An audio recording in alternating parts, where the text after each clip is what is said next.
This is Launching Your Daughter podcast, and I'm your host, Nicole Burgess, licensed marriage and family therapist. The information shared in this podcast is not a substitute for seeking help from a licensed mental health professional. Now, here is today's episode.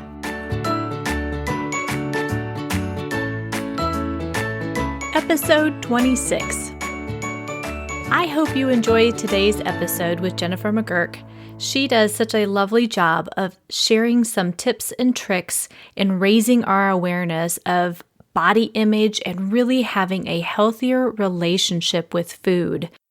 We talked about in this episode how our society seems to be obsessed with kind of body image and how people look and how much we focus on our appearance. And I know for us women, it is a strong conversation that I have often with the women clients that I work with about trying to change their mindset they have when they look at themselves in the mirror. So I hope you find this episode helpful and encouraging. And again, if you need some additional help, please seek out professional help to get the support you need for you and or your daughter. Now here is today's episode.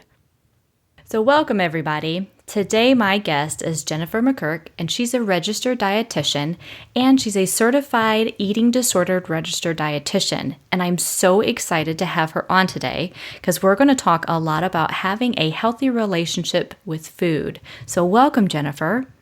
Thank you, Nicole. I'm so happy to be here. Well, I would love if you could give our listeners a little more information about just kind of who you are and what type of services that you offer. And I know you're also in New York, so tell them a little bit about you.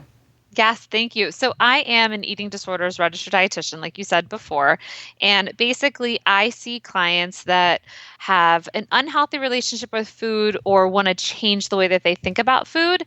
A lot of my clients have been on many different diets, and sometimes they're searching for the latest diet. But really want to kind of rework how they think about food and find a meal plan and, a great relationship with food to fuel their bodies, but also satisfy, their cravings, which is a really important part of eating with enjoyment in today's world. Yeah, definitely is. Definitely is. Well, what are some of the things that you do? And I mean, I totally get when you were saying, I'm like, oh yeah, the unhealthy relationship with food. I see quite a few teen girls in my practice that they really focus on the body image versus that relationship they have with food. So how do you help clients kind of shift that mindset? Yeah, it's so interesting that you say that. I have had people in here that have been so thin and have had the absolute worst body image. And then I've had people in here that have recovered from, an eating disorder or feel great about their bodies. And they could be a higher number on the scale than what us as like a society would typically think of as beautiful. Mm-hmm. Not me, but us as a society, meaning this country. And really, honestly, it's so interesting because their weights are so different and yet so opposite of what we typically think of as, like a quote unquote beautiful in today's world. Right. And you've hit it too. I mean, when you say the society view, there is still, I think, again, for women and for teen girls, there is such a pressure on looking a certain way, there's a weight, a height, all of that. And a lot of times it's unrealistic for people to do that based just on body shape. It's like bone structure. It's like, well, you can't look that way. So trying to break that by creating a different mindset, as you're saying, with, having a healthier mindset with the food. Definitely. And I think too, when people think of like a beautiful, figure, a beautiful silhouette, we have to start to change to what we consider beautiful in the media, because it's really important to, kind of change the language so girls don't have to grow up with disordered eating because of trying to be something that's just unrealistic for them. Yeah, absolutely. So what would be some of the ways to do that? So if you've got, let's say you've got a teen girl coming in with her mom or dad, and they're like, she's just really struggling with, how she looks, or we're trying to teach her about different things. How do you go about kind of helping them? Okay, so I have a couple different strategies, but I would say, first of all, this is for therapists and dietitians to help clients, as well as for clients to help themselves, is to kind of recognize the negative fat talk that we have during the day. So much of the time we don't even realize that we're doing it when we look in the mirror, and the first thing that we look at is maybe our cheeks or our, facial structure, and we say like, oh, that just isn't beautiful, that I'm so ugly, or some sort of negative response. So recognizing when you have negative fat talk and really honestly starting to just neutralize it, like, oh, those are my cheeks, or oh, that's my face, and maybe you try to replace it with something positive, but just to be neutral is the number one thing I always recommend first. Oh, that is great. That's such a simple way of shifting that. Yes. Simple, yet it's huge, huge. Yeah. Okay. Go ahead. What was your second one? And I was also going to say, try to really think of like, what do you get out of that negative fat talk? Because a lot of times people think like, oh, well, if I'm not mean to myself, I'm not going to push myself to reach my goals. Or some people might think like, oh, well, if I talk to myself in a way that's kind of like shameful, I'm actually going to do something about changing. But I really don't think that that's true. I think the more mean and the more shameful you are to yourself, the more your self-confidence decreases and the more your self-esteem really plummets. So thinking about, the reasons why you talk to yourself so bad is definitely something to kind of work on too. Absolutely. And I was shaking my head, yes, as you were saying that, because I was like, yeah, that's where that self-compassion comes in of instead of, as you're saying, that negative self-talk where you're beating yourself up because it doesn't get you anywhere. It's recognizing, it's like, wow, what need am I filling when I do that to myself? And to go back really to, would I say that to a friend? If I'm hearing a friend say that, I'd be like, whoa, what are you doing? It's not okay. You're beautiful. You're this, whatever. So recognizing that in ourselves and how we do that. Yeah. Having that self-compassion. That's great. Yeah. So how long, if you've got somebody that you're working with, typically how long do you work with clients? Is it like, a month, 2 months type of things, or how does that work for your practice? It's so interesting. So I have seen some clients in and out the door just for 1 or 2 quick sessions.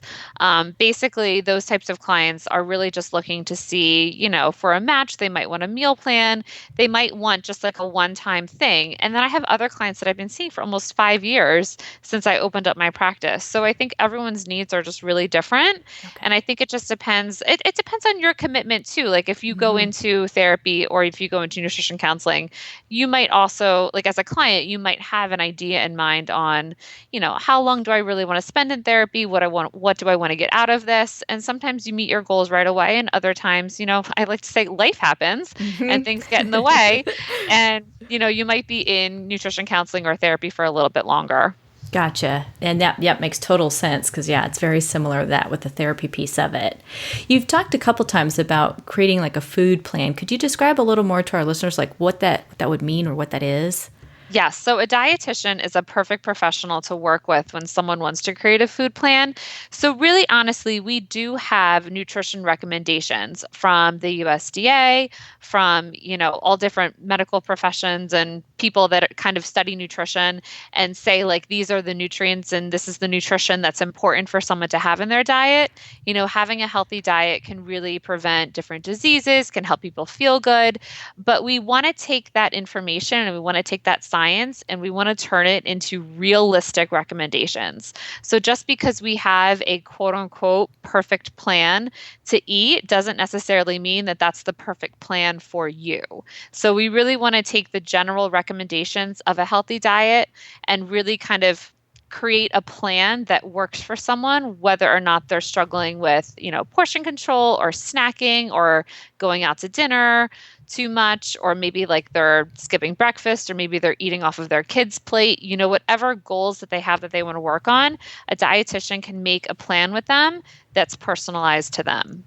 Oh, that makes sense. And then when you also empower them regarding kind of the nutrition and what fits for them and or their family, that's also where that mind shift starts to change regarding having a healthier relationship with the food. Because I know quite a few of the girls that I work with in the families, especially for the teen girls, right? It's very much about fast food, processed or sugary stuff, and it's kind of in and out, and they don't understand. And I get at that age, because of the brain development where they're at, they don't think necessarily of those long-term effects or that habit that they're creating based on the foods that they're eating. So when you go in and you're giving them kind of the background of things and giving them those nutritional information, that helps educate them on a whole different level to be able to have a better understanding of what they're doing to their body, or as you're saying, like what helps with, taking the cravings away or really gives them fuel for their body versus like, yeah, I'm constantly hungry, or I'm just kind of tired all the time, or I'm just kind of edgy, that sort of thing. Yes. And one of the things too that dietitians, especially eating disorder dietitians can review are things like behavior changes and the hunger fullness scale and really honestly what cravings mean and like emotional eating. So we can definitely get into I like to say the whys Yeah. of behavior change and food decisions versus just, listing different things to eat. Because if someone gives you a list without really getting into it, I feel Yes. like it's another quote unquote diet. So Yeah. I mean diet as in like habitual nourishment. I don't Yes. necessarily mean diet as in like another restrictive thing to lose weight. Yeah, and thank you for that distinction too, because that's how I was thinking in my head. But putting it out there for the listeners, it's that lifestyle change, and you're Yeah. right on that. Yeah, we can have the basic information of the nutritional piece of it, but it's having the behaviors that match all of that go hand in hand to make sure that you're succeeding in creating the lifestyle that you need that fits you in the healthy way, and not it goes back to that old cycle of, oh, this, I ate this for a week and it didn't work for me, and so I'm kind of done. It's like, well, let's get into what are the behaviors that went with it, or even the thoughts that are going with what you're eating, or if you're beating yourself up type of thing. So changing all of that. Oh, Definitely. I love it. I love it. I'm curious. There's some things that, when you talked about, sometimes if people will kind of miss breakfast. I know there are some teen girls that I work with that they don't believe that breakfast is an important thing, but then they sometimes skip the school lunches because sometimes I get it, they're not that great. So how do you help them, I guess, kind of shift that a little bit where you change some of those behaviors, or again, the mindset of making sure they're fueling their bodies from the very beginning of the day? Yeah, so it's so funny that you just said that. I think so many people in my practice too are really honestly not interested in breakfast, just whether it's time or, you know, realistic things like eating something in the morning. But really honestly, research has shown so many times over and over again that people that skip breakfast typically eat more during the day than people that actually eat breakfast. Okay. And I really think it has to do a lot with appetite hormones and your metabolism.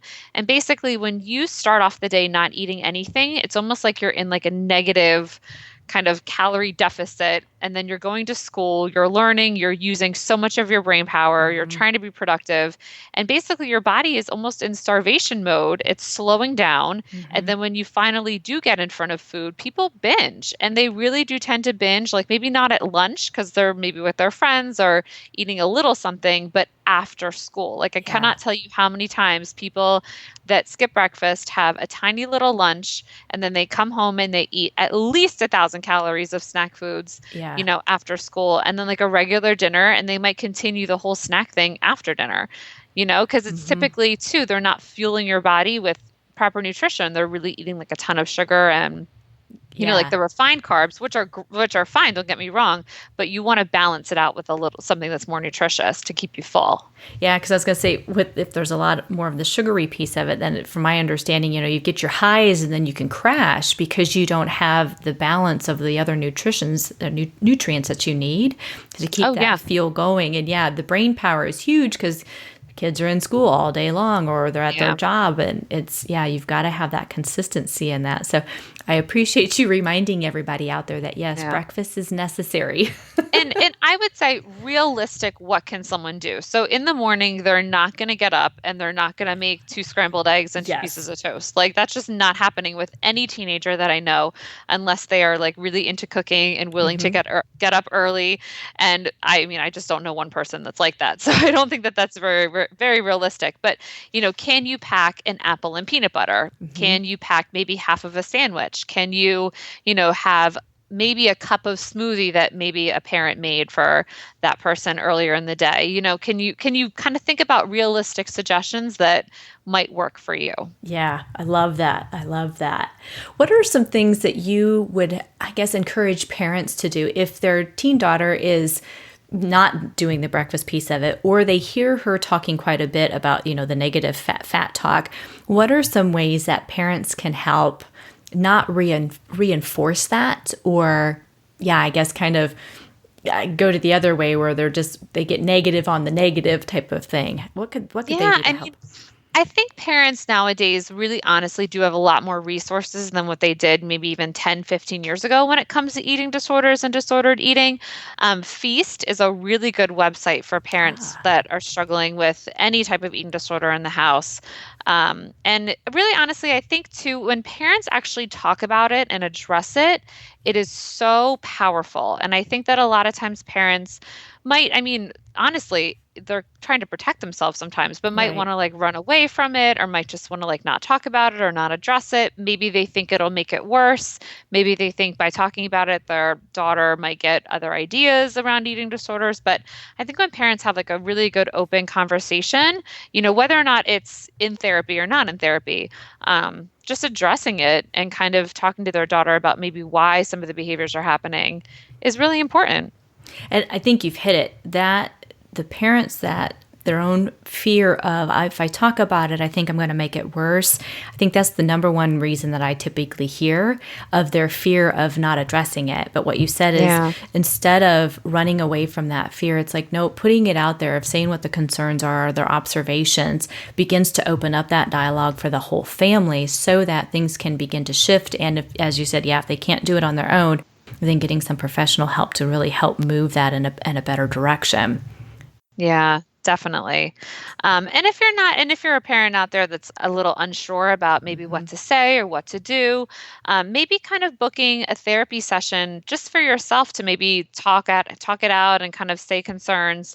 You don't have to necessarily drag your kid into therapy if you haven't even talked about it, but maybe booking something for yourself is a really good way to start, at least to get the process going in terms of being a little bit more, open to talking about feelings and concerns. Yes, and I think that's a beautiful idea. Again, I think you've hit it. It's like, well, I've got to get my kid in there. It's like, well, no, if you're not sure what to say, those therapists are there to help with that as well, to give you the language and Definitely. the tools and to help you feel more empowered versus disempowered and how to address that. So, yeah, I love that Yeah. idea. Yeah.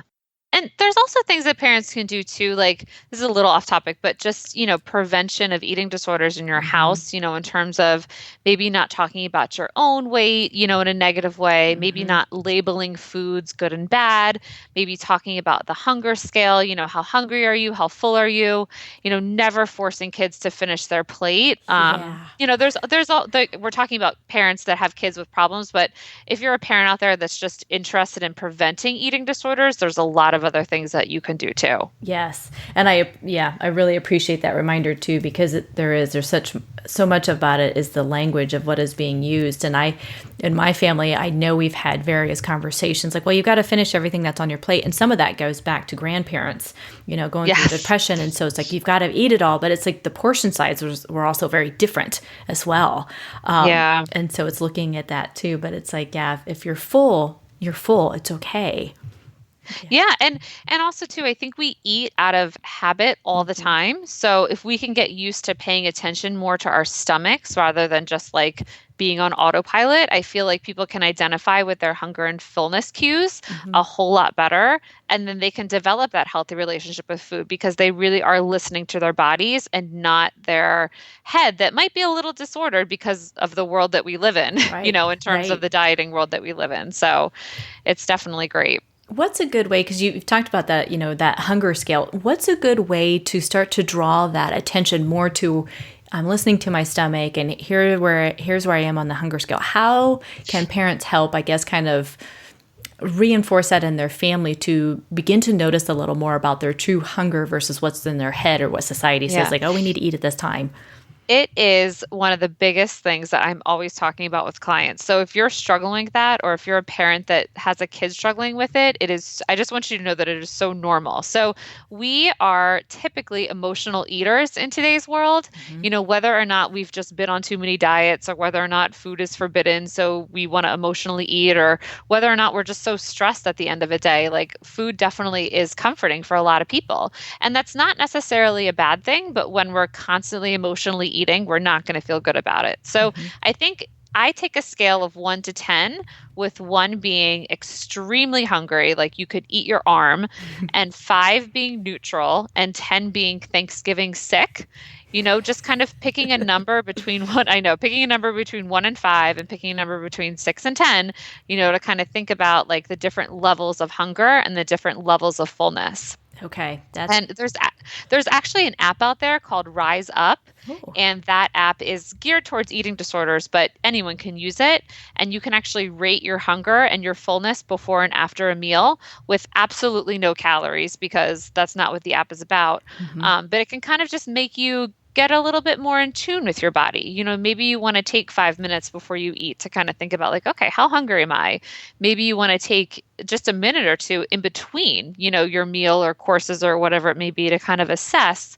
And then maybe you also want to take another couple minutes after a meal to kind of think about how you feel. Just kind of getting in touch with your own body and noticing is the very first step. Yes, absolutely. And I work a lot with clients that are very much in their head because there's a lot of anxiety that I work with. And so trying to get them more in touch with their body, both the teen girls and for women. And you've hit it with that hunger scale piece of it. It's like tuning back into listening to my own body. What is it telling me? And I love that. And I'll put the app on the show notes as well so people can find that. But I like that, being able to rate that and scale it. And then starting to notice that more and more and more, because the more in tune you are with yourself, the more that you feel empowered and do what you need for your body versus what others say, well, you need to do this, or this type of thing. Definitely. Definitely.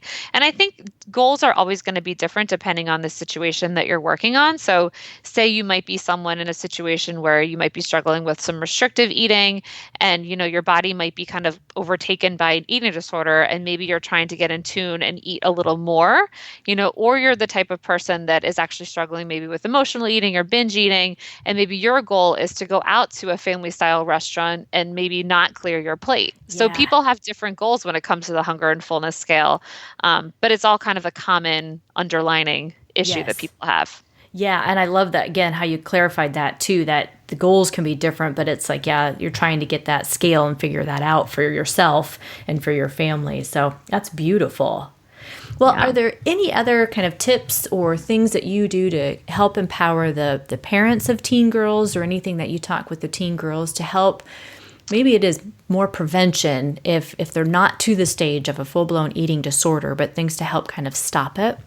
Yeah, I think talking about how bodies come in all different shapes and sizes is really honestly the most powerful message that we can send. I think, why are we as a society focusing so much on the thin ideal?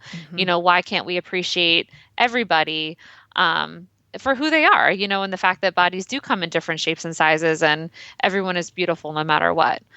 There's a movement out there called Health at Every Size, and Linda Bacon founded it. She actually wrote a really great book called Body Respect, and I would recommend that, that website, Health at Every Size, or that book for anyone maybe wanting to learn more about that message. Excellent. Again, I'll put that in the show notes. That's beautiful. And I totally agree that I don't understand why we try to fit every single person into one specific shape or size, because we're all unique. And that's the beauty of our world, right? Is that we all we do come in different shapes and sizes, and we bring different uniqueness to this world to make it a beautiful place to be in. So yeah, I love that. Definitely. Well, I am curious, is there any other, books or websites or apps that you would recommend to parents or for teen girls?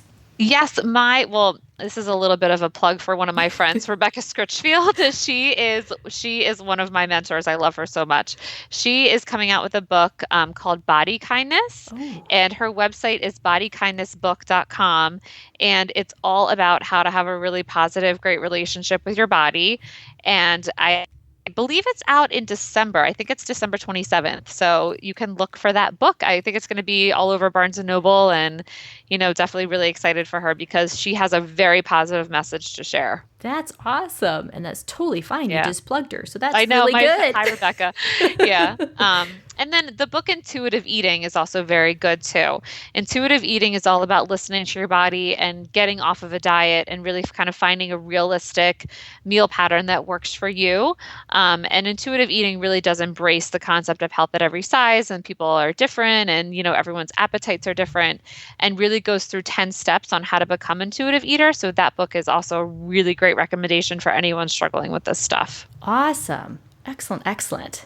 Well, then, how can listeners get a hold of you if they would like to work with you or they want to talk with you? What are some good ways that they can get a hold of you?